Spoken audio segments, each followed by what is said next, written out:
Welcome to the Sleepy Chapter. My name is Alex, and tonight I have a quiet story for you. So wherever you are right now, make yourself comfortable. If you're already lying in bed, let your head rest gently against your pillow. If your eyes are still open, you can slowly close them. There is nothing you need to finish tonight. Nothing you need to solve. Nothing you need to hurry toward. The world can wait until morning. For now, you can simply listen. Take a slow breath in and gently let it go. Again. Breathe in slowly and breathe out. Let your shoulders relax. Let your hands become still. Let your thoughts move at their own pace. Tonight, I want to take you somewhere far away. Somewhere beyond the busy streets, beyond the tall buildings, beyond the sound of traffic and ringing phones.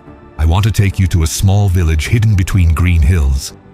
A village with old stone houses, quiet gardens, narrow roads, and a beautiful lake. A lake that reflects the stars more clearly than anywhere else. The name of the village is Willowmere, and there is something unusual about Willowmere. Once every year, on one particular night, the villagers turn off every light. They open their windows, they sit beside the lake, and they wait. They wait for the stars to come down. Nobody knows exactly what that means. Some people say it is only an old tradition. Some say the stars simply seem brighter on that night. Others believe that if you stand beside the lake at midnight, you may see something you have forgotten. A person, a place, a memory, or perhaps a dream.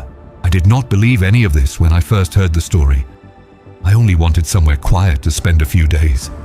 But sometimes, the places we visit by accident are the places that have been waiting for us all along. My name is Alex, and this is the story of the night I found Willowmere. Chapter 1. The letter. It began with a letter. Not an email, not a text message, not a notification on a phone. A real letter. It arrived on a cold afternoon in November. I was sitting beside my apartment window, looking down at the street, when someone knocked on my door. I wasn't expecting anyone, so I waited. The knock came again. Slowly, I stood up. I walked to the door. When I opened it, nobody was there. Only a small envelope lay on the floor. It was cream-colored, simple, old-fashioned. There was no stamp, no return address, and my name was written on the front, Alex Morgan. I picked it up. For several seconds, I simply stared at it. Then I looked down the hallway. Empty. I looked toward the elevator. Nothing. Whoever had delivered the letter was already gone. I stepped inside, closed the door, and sat at the kitchen table. The envelope felt strangely warm in my hand. I turned it over. There was no seal. I opened it. Inside was a single sheet of paper. The handwriting was neat, almost impossibly neat. It said, "Dear Alex, if you are reading this, then you have probably reached the point where the city has become too loud. I know you don't remember Willowmere. That's all right. You were never supposed to remember it yet. But there is a train leaving from Northbridge Station on the evening of November 17th. Take the last train. Get off at Willowmere. Walk toward the lake. When you see the old clock tower, follow the road beneath it. There will be a house with a green door. Someone will be waiting. Do not be afraid. You have been there before." I read it twice, then a third time. I didn't know anyone whose name began with E. I had never heard of Willowmere, and I certainly didn't remember ever being there. I searched for the word online. Nothing useful appeared. There were places with similar names, but no Willowmere, no village, no lake, no train station. For a few minutes I considered throwing the letter away. Instead, I put it inside a drawer. That should have been the end of it. But that night, I couldn't sleep. The letter kept returning to my mind. You have been there before. I didn't know why those words bothered me. Perhaps because they felt familiar, not frightening, just familiar. Like hearing a song you haven't listened to in years and somehow remembering every note. At 2 in the morning, I got out of bed. I opened the drawer. The letter was still there. I read it again. Then I noticed something I hadn't seen before. At the bottom of the page, beneath the signature, there was a tiny drawing, a circle. Inside the circle was a star, and beneath it, a crescent moon. I touched the drawing with my finger. And suddenly, I remembered water. Not an ocean, not a river, just water, very still water, and above it, thousands of stars. Then the memory disappeared. I stood alone in my kitchen. My heart was beating a little faster. I whispered, "Willowmere." The name sounded familiar, and that was when I decided to go. Chapter 2, Northbridge Station. November 17th arrived quietly. The day was cold. Clouds covered the sky. A light rain began in the afternoon. By evening, the streets were wet and shining beneath the city lights. I packed a small bag, 2 shirts, a sweater, a notebook, a flashlight, a bottle of water, and the letter. I didn't know how long I would stay. Perhaps 1 night, perhaps 2. Maybe I would arrive at the station and discover that Willowmere didn't exist. That would probably be the most reasonable outcome. Still, I went. Northbridge Station was almost empty when I arrived. It was an old station, the kind of place that seemed to belong to another time. The ceiling was high, the clocks were round, the benches were wooden, and the lights were soft yellow. A large clock above the entrance showed 10:42. The last train was scheduled for 11:05. I bought a ticket. The woman behind the counter looked at the destination. Her expression changed, just slightly. "You are going to Willowmere?" "Yes." She looked at me, then at the ticket. "Are you sure?" "I think so." She smiled. "Most people don't go there." "Why not?" She didn't answer. Instead, she printed the ticket. The paper was unusually thick. She placed it on the counter. "Platform 6. "Thank you." I turned to leave. Then she called after me. "Alex?" I stopped. "Yes?" She looked strangely serious. "If you hear the bells," she paused. "Don't count them." I smiled uncertainly. "Why?" She looked away. "Just don't."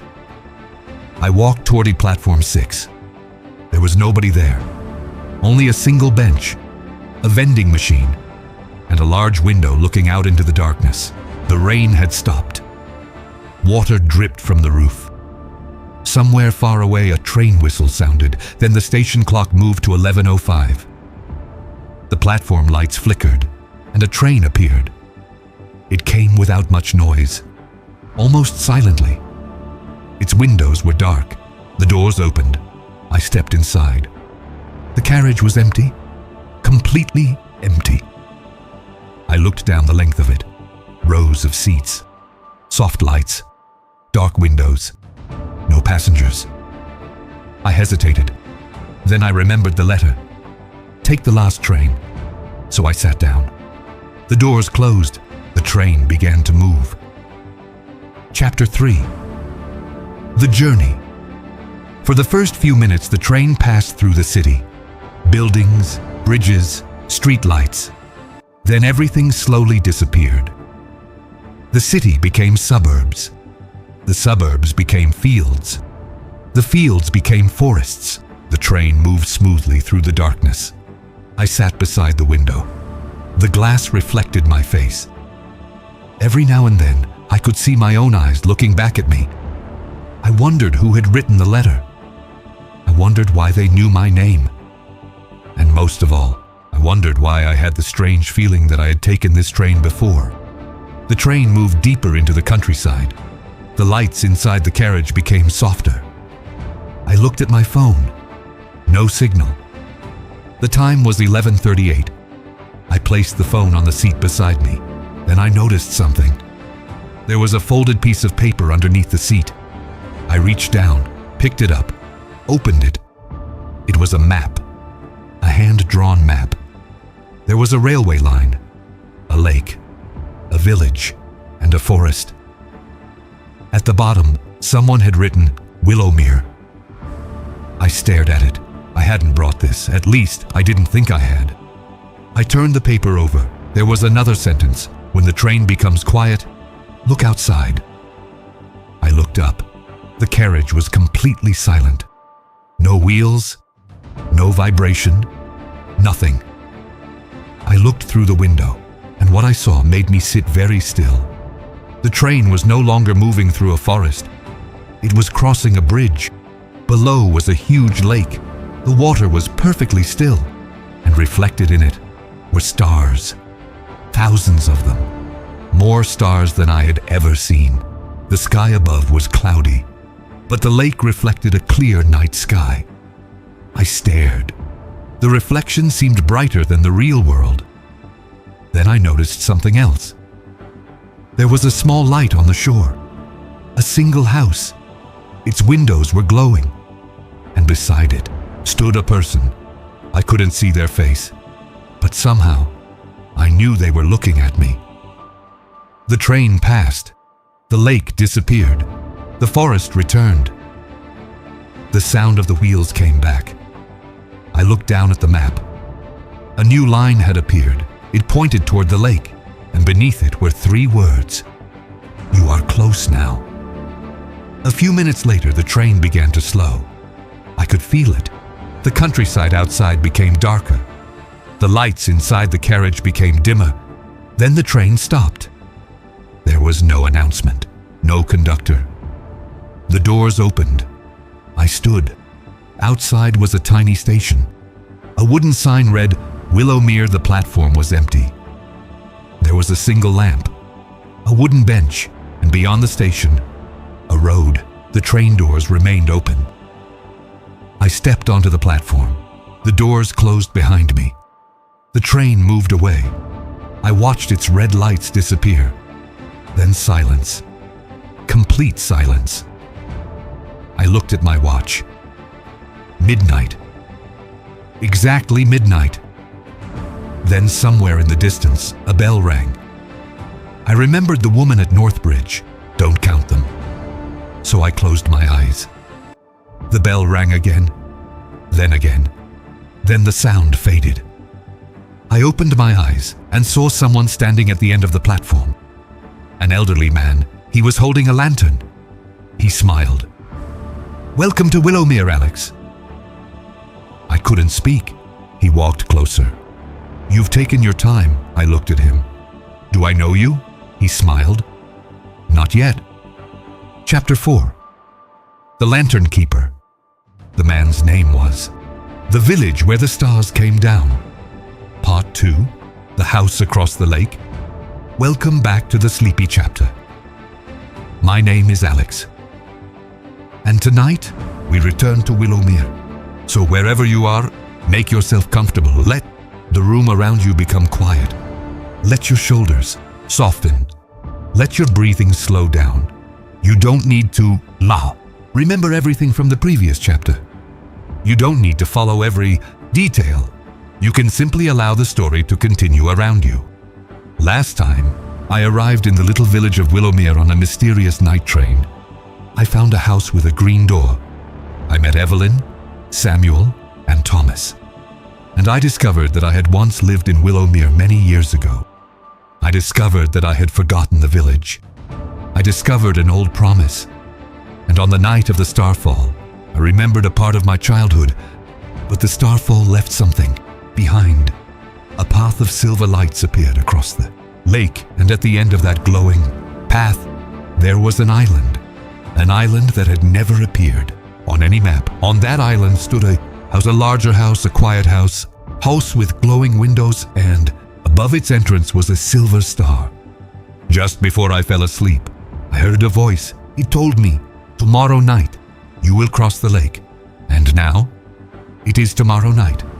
So settle in. Let your eyes close if they haven't already.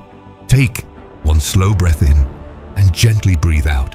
The lake is waiting. The stars are waiting. And somewhere across the dark water, House is Waiting for Alex. Chapter 1. Morning by the Green. Your eye woke to the sound of birds. For a few seconds, I remained completely still. The room was warm. A pale morning light entered through the curtains. Somewhere downstairs, I could hear cups being placed on a wooden table. The house smelled like coffee and fresh bread. I opened my eyes. The ceiling above me was unfamiliar. Then I remembered. Willowmere.Evelyn.Thomas, the starfall, the lake, the island. I sat up. For a moment, I wondered if the island had been part of a dream. Perhaps the strange lights.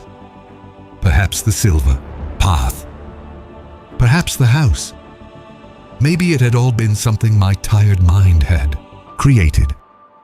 I walked to the window. The lake was still there. Morning sunlight covered the water.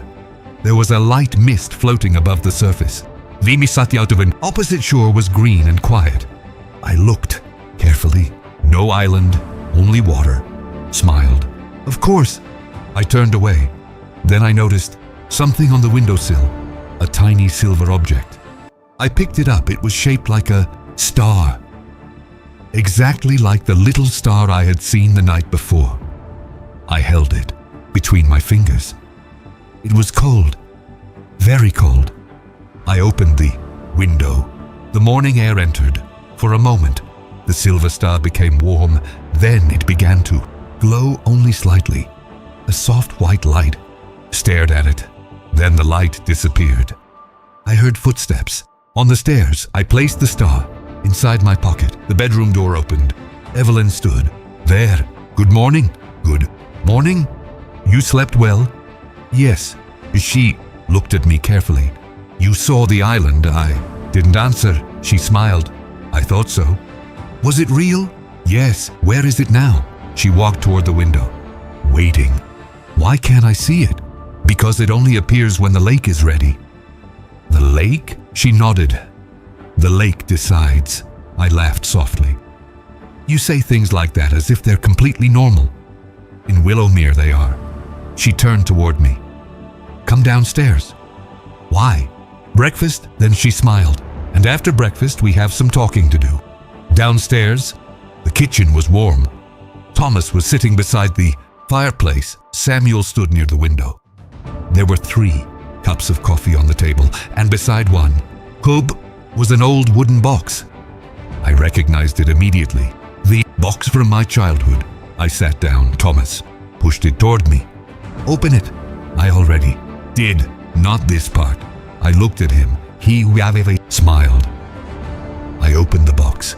Inside was the silver star I had remembered, but beneath it was something new, a folded piece of blue paper. I opened it. There was a drawing of the lake, village, Dory the forest, and a small island. At the bottom were 4 words. The house remembers everything. I looked at Thomas. What house? He answered, the house across the lake. Who built it? We don't know. Who lives there? Nobody. I looked at Evelyn. Then why is it lit? She placed her cup on the table. Because it isn't empty. The room became quiet. Waited, she continued. Some houses are empty because nobody lives in them. She looked toward the lake. Others are empty because nobody has arrived. Yet, I didn't understand.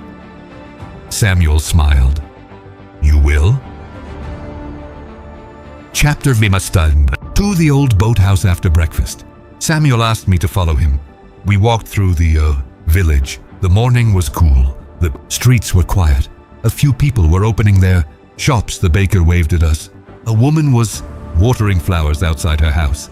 Children were walking toward the school. Everything seemed ordinary, but I knew that beneath the ordinary surface, Willowmere held secrets. Samuel led me toward the lake. We passed the dock where I had sat with Thomas. Then we continued along the shore. After several minutes, we reached an old wooden building. Its roof was covered in moss. A faded sign hung above the door. Boathouse. Samuel unlocked it. Inside were several old boats, ropes, oars, wooden boxes. and fishing equipment. The smell of lake water and old wood filled the room. Samuel walked toward the back. There was a narrow wooden boat. It was small enough for 2 people. He touched its side. "This is yours," I laughed. "I don't remember owning a boat." "You did? When?" "Long ago." He pointed toward the bow. There were initials carved into the eri. "Woodamim," my initials. I touched them. The high moment, my fingers touched the letters. Another memory appeared.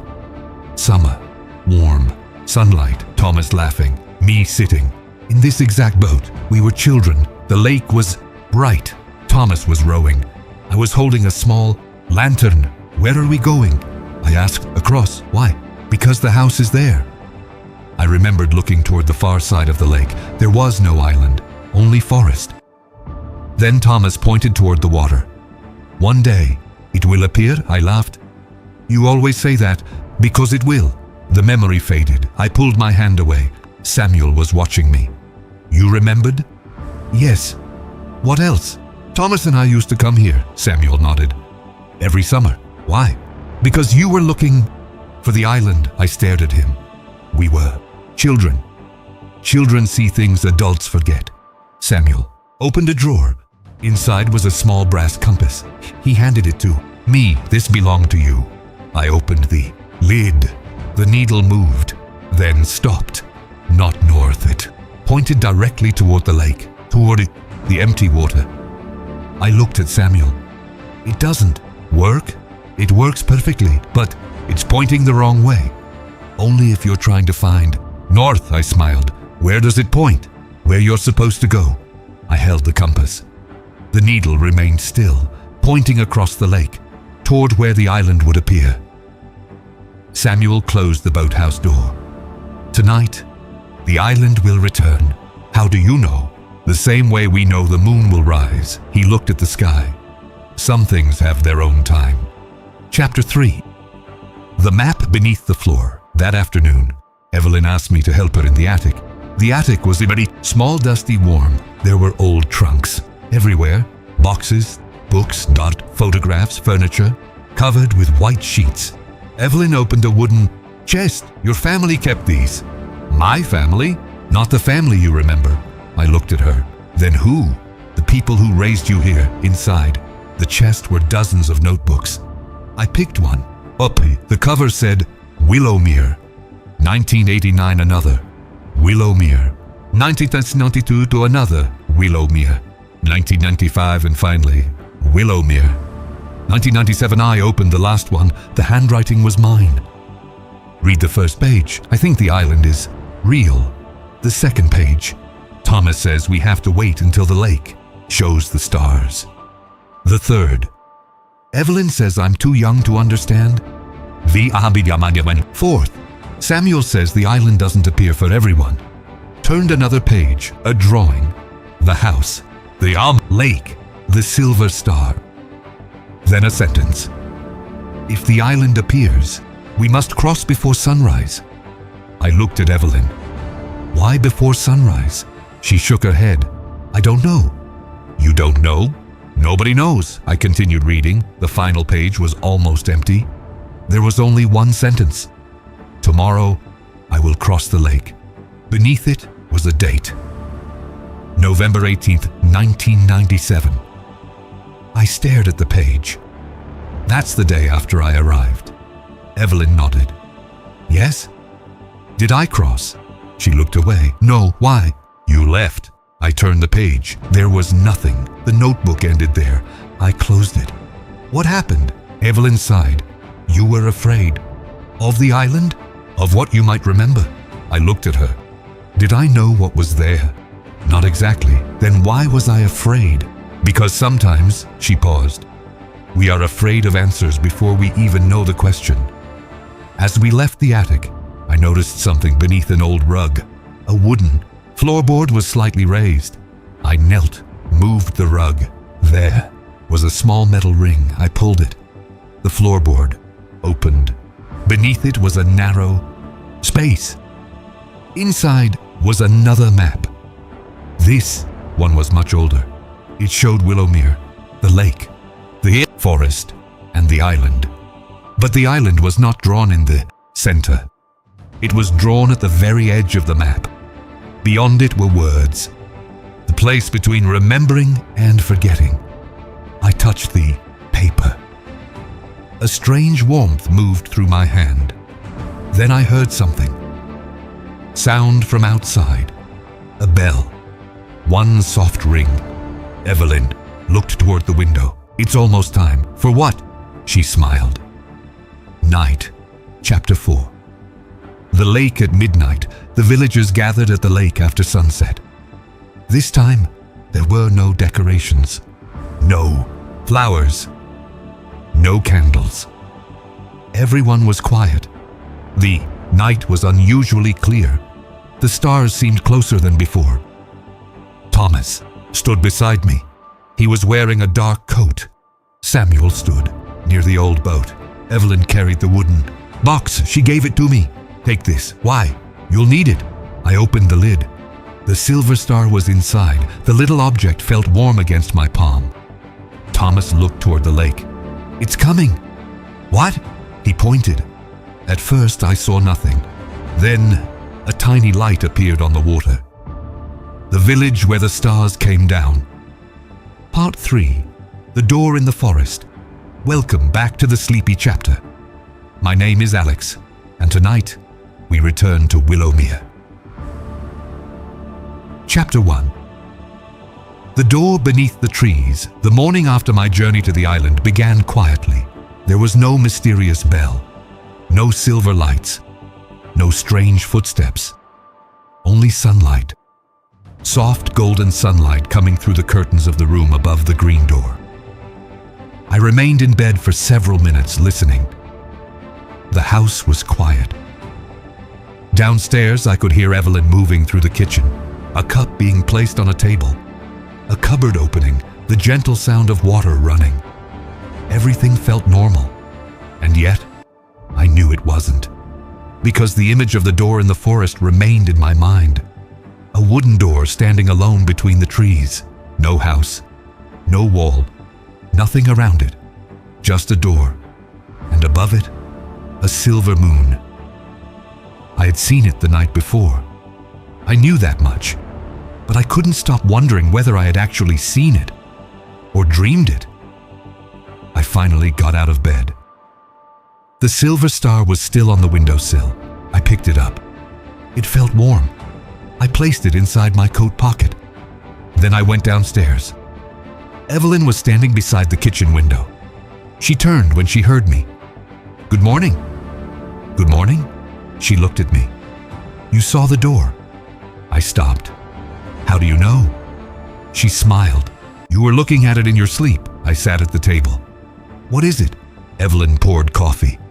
"The door." "Yes." She placed the cup in front of me. "It wasn't there yesterday." "I know. It wasn't there last year either." "Then why is it there now?" She sat across from me. "Because you are..." I stared at her. She smiled gently. Willowmere has a strange way of showing people what they are ready to see. I took a sip of coffee. "Where does it lead?" Evelyn looked toward the window. "That's the question. You've never opened it?" "No." "Why?" "Because it wasn't meant for me." I leaned back. "How do you know that?" "Because the moon is above it." I waited. She continued. "Every door in the forest has a symbol. The door with the star? That one belongs to the island. And the moon? The moon belongs to you." I frowned. "What does that mean?" Evelyn smiled. "You'll understand." I looked outside. The forest was bright in the morning. Green, quiet, ordinary. It was difficult to imagine that somewhere inside it stood a mysterious door. But I knew I would find it. Chapter 2. The map of the northern forest. After breakfast, Evelyn brought out another map. This one was larger than the others. It covered almost the entire kitchen table. It showed Willowmere, the lake, the old railway, the village, and the forest to the north. At the edge of the map, there was a faded line. It led away from the village. Evelyn touched it. "This is the old moon path." "Moon path?" That's what we used to call it. Who is we? People who knew about the forest. I studied the map. The line disappeared several times, then appeared again. Why does it disappear? Because the road changes. Roads don't change. In Willowmere they do. I smiled. You really enjoy saying things like that, she smiled back. You really enjoy asking questions. She pointed to a place on the map. Start here. It was near the old clock tower. Then walk north. How far? About 2 hours. 2 hours? Perhaps 3, depending on what? Whether the forest wants you to arrive? I laughed. That's not very helpful. It is if you listen. She folded the map. Then she handed it to me. Take this. I put it inside my backpack. What should I bring? Water. Food? Yes. A flashlight? Yes. Anything else? She looked at me. The silver star. I touched my pocket. I have it. Good. She stood. Don't go after sunset. Why? Because the door belongs to the moon. And the moon belongs to the night. I nodded. So I should come back before dark. Yes. I walked toward the door. Evelyn called after me. Alex. I turned. If the forest becomes silent. Yes? Stop walking. Why? Because silence means you're being watched. I smiled. By what? Evelyn smiled. You'll know. Chapter 3. The Northern Road. I left Willowmere just after 10 in the morning. The sky was clear. The air was cool. A light breeze moved through the village. I passed the bakery. The baker waved. I waved back. I passed the clock tower. The hands showed 10 minutes past 10. Then I reached the Northern Road. At first it looked ordinary. A narrow path between trees. Leaves beneath my feet. Birds overhead. The smell of pine. I walked slowly. There was no reason to hurry. The forest was peaceful. Sunlight came through the branches in long golden lines. Every now and then a squirrel moved across the path. Once I saw a deer standing between the trees. It looked at me for several seconds, then disappeared. I continued. After about 40 minutes, the sounds of the village were gone. I could no longer hear people. No church bell. No dogs. No distant carts. Only the forest. The deeper I walked, the quieter it became. I checked the map. The path was still correct. I continued. Another 20 minutes. Then another. The trees became taller. The path became narrower. The sunlight became softer. And then, I noticed something. There were no birds. I stopped. The forest was completely silent. No wind, no leaves, no insects, nothing. I remembered Evelyn's words. If the forest becomes silent, stop walking. So I stopped. I stood still. For several seconds, nothing happened. Then I heard a sound behind me. A soft crack, like a branch breaking. I turned. Nobody. Another sound, this time to my left. I looked. Nothing. Then, a third sound. To my right. I stood still. My heart began beating faster. But I wasn't afraid. Not exactly. It felt more like the forest was trying to get my attention. I waited. A minute passed. Then the wind returned. Leaves moved. Birds began singing again. The forest became normal. I looked ahead and saw something I hadn't seen before. A stone. It stood beside the path. There was a symbol carved into it. A crescent moon. I touched it. The silver star in my pocket became warm. I took it out. The little star was glowing. I looked ahead. The path had changed. There were now two paths. One continued straight. The other turned left. The map showed only one. I looked at the silver star. Its light pointed left. So I followed. Chapter 4. The house without a number. The new path was much narrower. Branches touched my shoulders. Tall grass grew between the stones. After perhaps 20 minutes, I saw a house. It was small, almost hidden beneath the trees. There was no road leading to it, no fence, no mailbox, no number, just a wooden house with a red roof. Smoke came from the chimney. I stopped. Someone lived there. I walked closer. A wooden sign hung beside the door.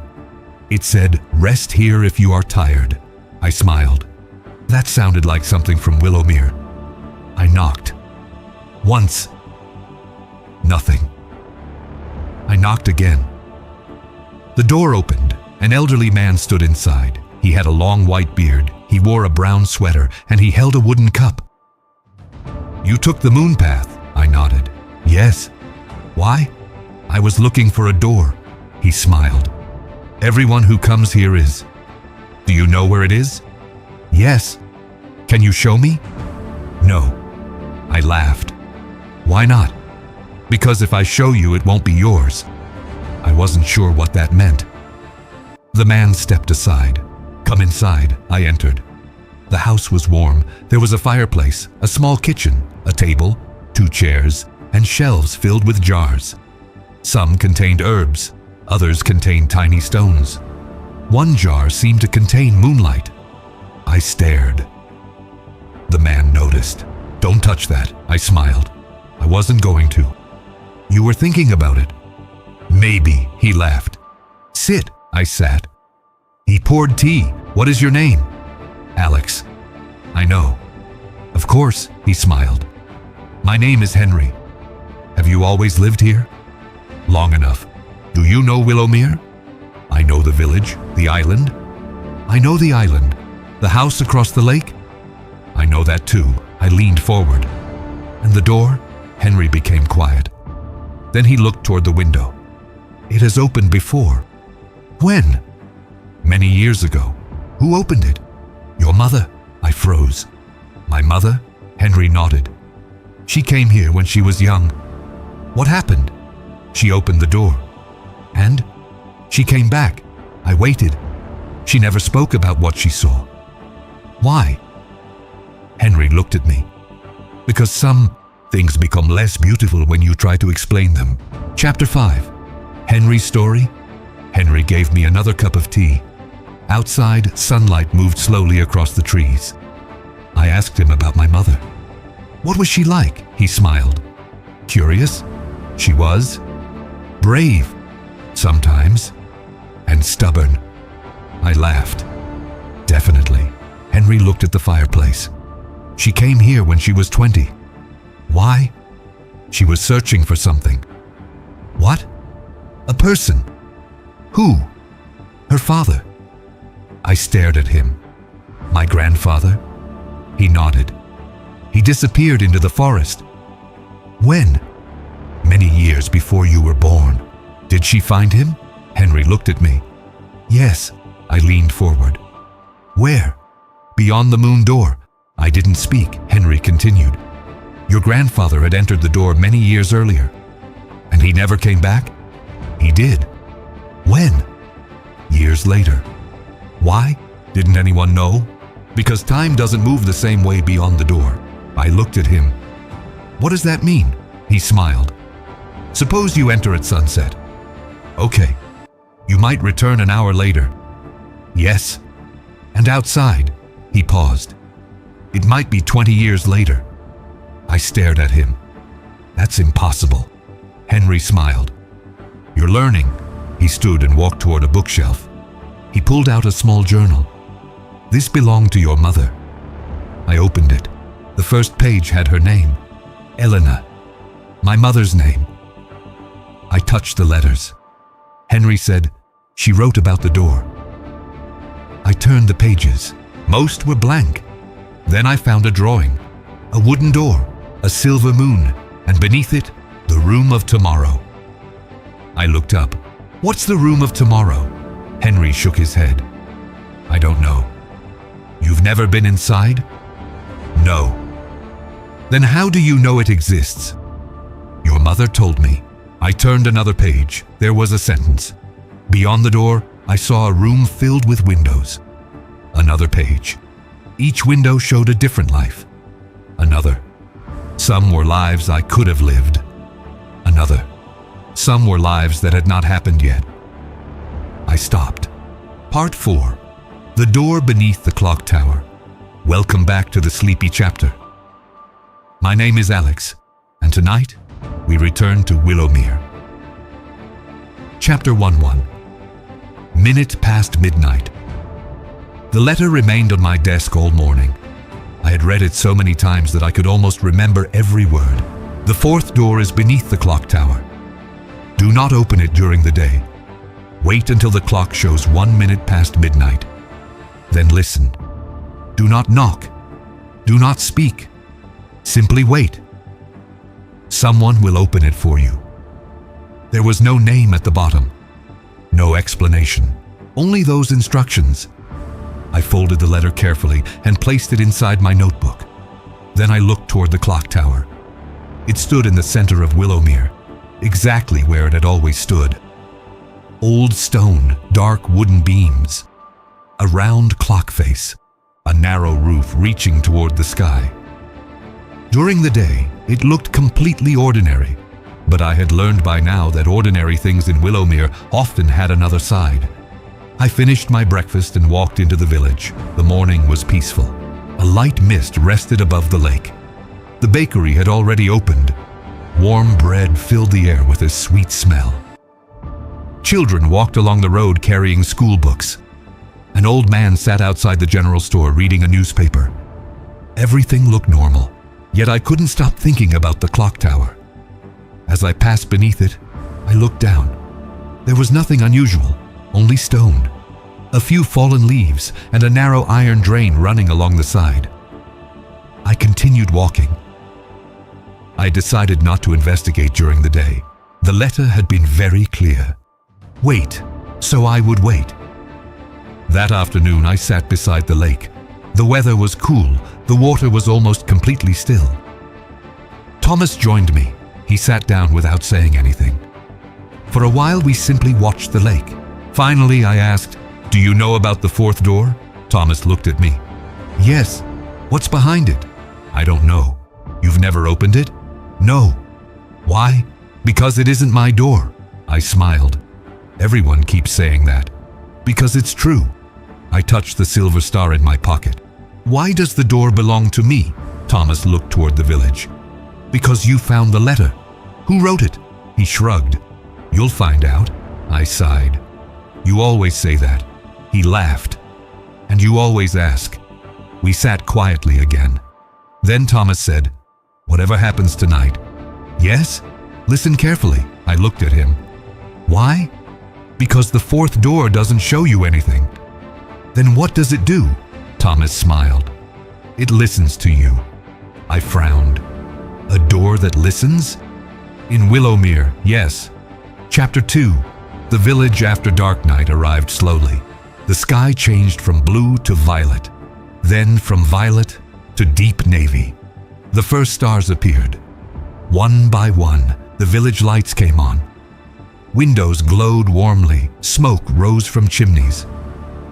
The bakery closed. People returned home. Willowmere became quieter. I stayed in the little house beside the lake. I had dinner alone. Afterward, I made tea and sat beside the window. The clock tower was visible from there. The hands moved slowly. 11:15, 11:20, 11:30. I opened my notebook. The previous letters were inside. The map. My father's letter.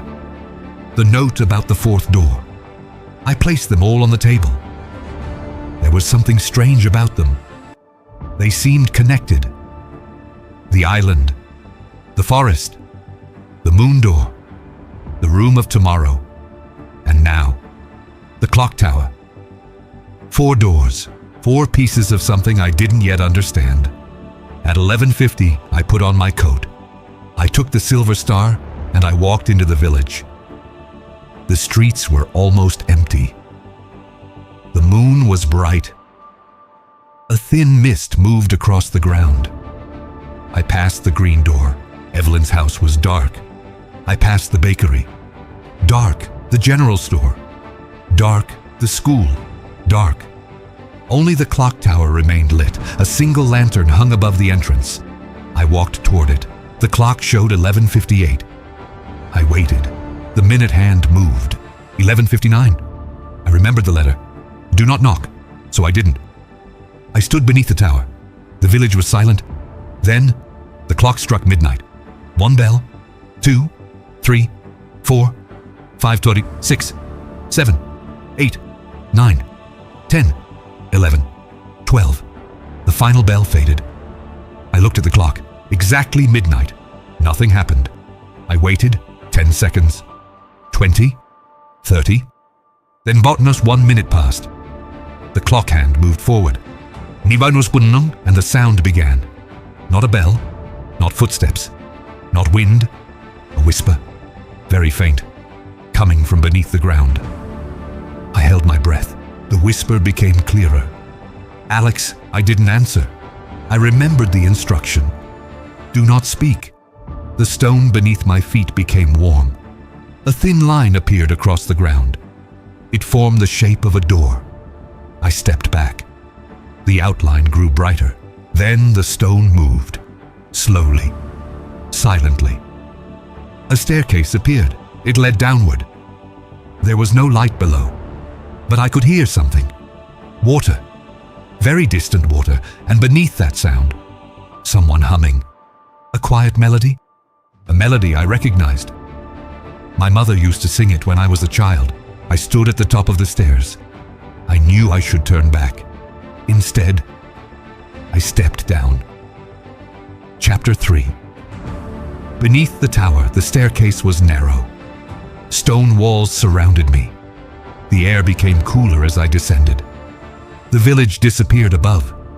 The sounds of the night disappeared. Soon there was only the sound of my footsteps. One step, then another, then another. The staircase seemed much longer than the clock tower was tall. I counted the steps without meaning to. 20, 30, 40, 50. At 63, the stairs ended. I stood in a large underground chamber. A river flowed through the center. The water was completely black, but tiny silver lights floated beneath the surface, like stars underwater.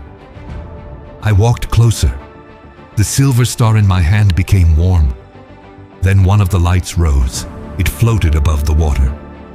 I watched it. A small image appeared inside. My childhood bedroom. I saw myself sitting on the floor. My mother was beside me. She was holding a book. The image disappeared. Another light rose. This time I saw the lake, then the island, then the forest, then the green door. Each light carried a memory. I understood. This place was connected to the room of tomorrow, but it wasn't showing possibilities. It was showing memories. Memories that had been forgotten. I walked beside the river. There were thousands of lights, maybe millions. Each one belonged to someone. Each one contained a moment, a birthday, a goodbye, a summer afternoon, a first journey, a quiet morning, a conversation, a promise, a place, a person. Everything people forgot seemed to end up here. Then I heard the humming again. I followed it. The river turned beneath a stone arch. Beyond it was a small room.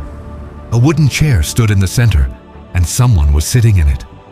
An old woman. Her back was toward me.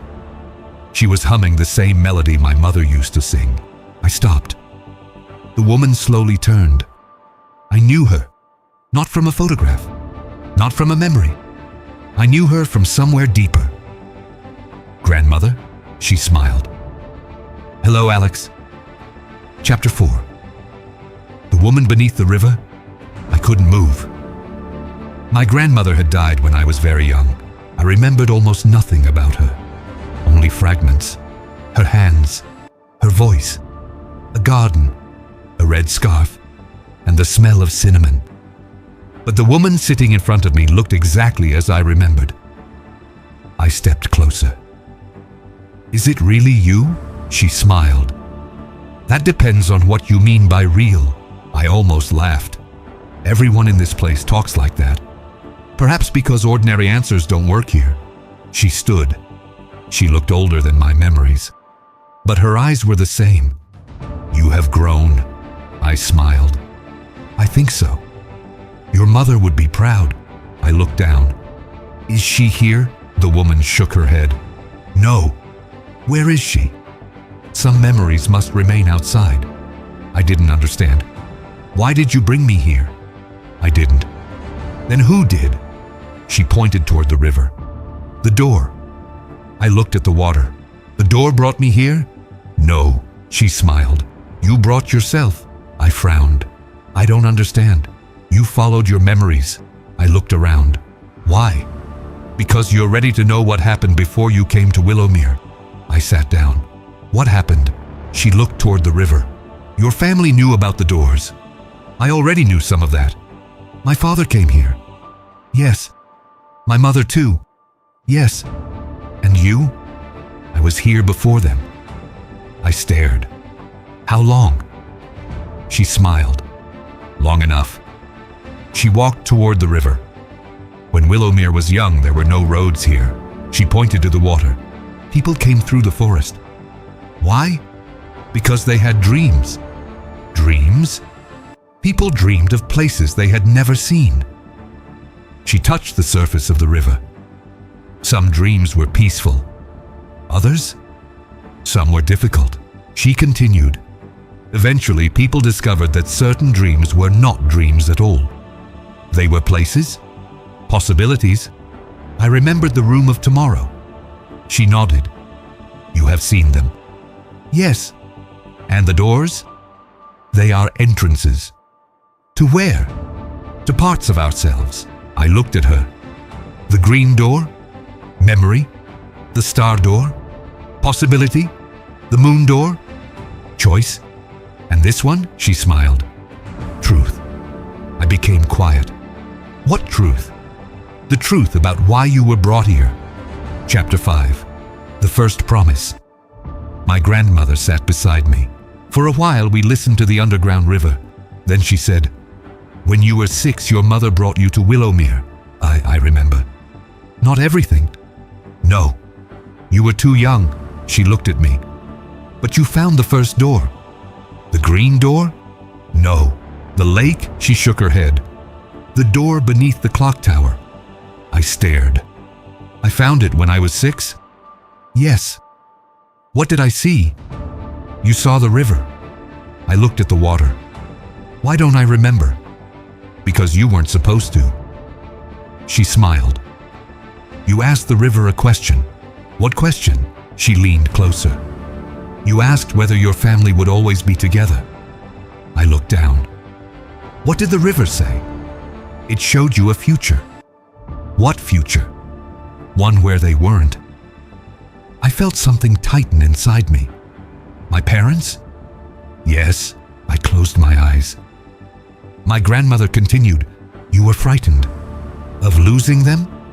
"Yes." "What did I do?" "You made a promise." "What promise?" She looked at me. "You promised the river that you would never forget your family."